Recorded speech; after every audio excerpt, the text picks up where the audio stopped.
कन्हैया दीवाना बैरिया चौक।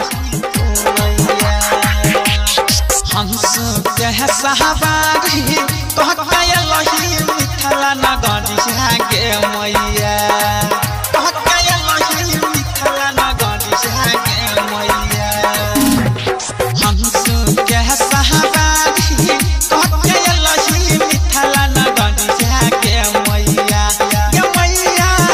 लही मिथला नगरिया के मैया होटल छलई किस्मत महारत लही तू नैया मैया होटल छलई किस्मत महारत लही तू नैया हंस के सहाबारी कह गया लही मिथला नगरिया के मैया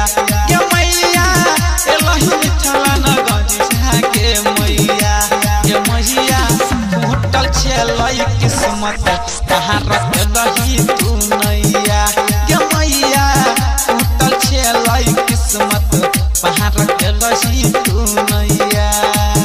अखन अहाँ सब सुनि रहल छी मदना से विराट म्यूजिक के शानदार प्रस्तुति।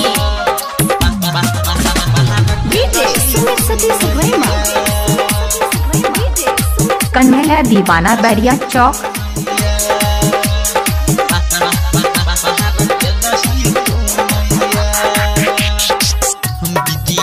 के रानी छही सब कियो जहानो दुनिया कह रही छौ पूजा इन लोक में मानो हाँ विद्या के रानी छही सब कियो जहानो दुनिया कह रही छौ पूजा इन लोक में मानो हाथ में छौभी ना बचा के ज्ञान हमारो तनी सिखबही के मैया हमारो ज्ञान सिखबही के मैया होटल छलई किस्मत महारत लही तू नैया मैया होटल छलई किस्मत महारत लही तू नैया।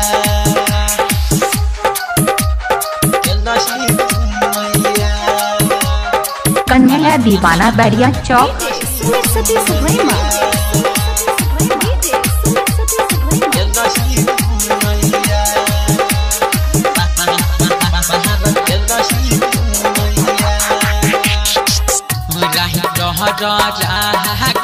करही छौ गोहाट गे जहाँ जे सहरंजन के मैया सुनही पुकार गे हाँ राकेश पंकज करही छौ गोहाट गे जहाँ जे सहरंजन के मैया सुनही पुकार गे सत्यम कमल से पप्पू के मैया बेटा अपन बन बही तू कहिया मैया बेटा अपन बन बही तू कहिया मैया होटल छलई किस्मत महारत लही तू नैया मैया होटल छलई किस्मत महारत लही तू नैया हंस के सहाबारी कह गया लही मिथला नगरिया के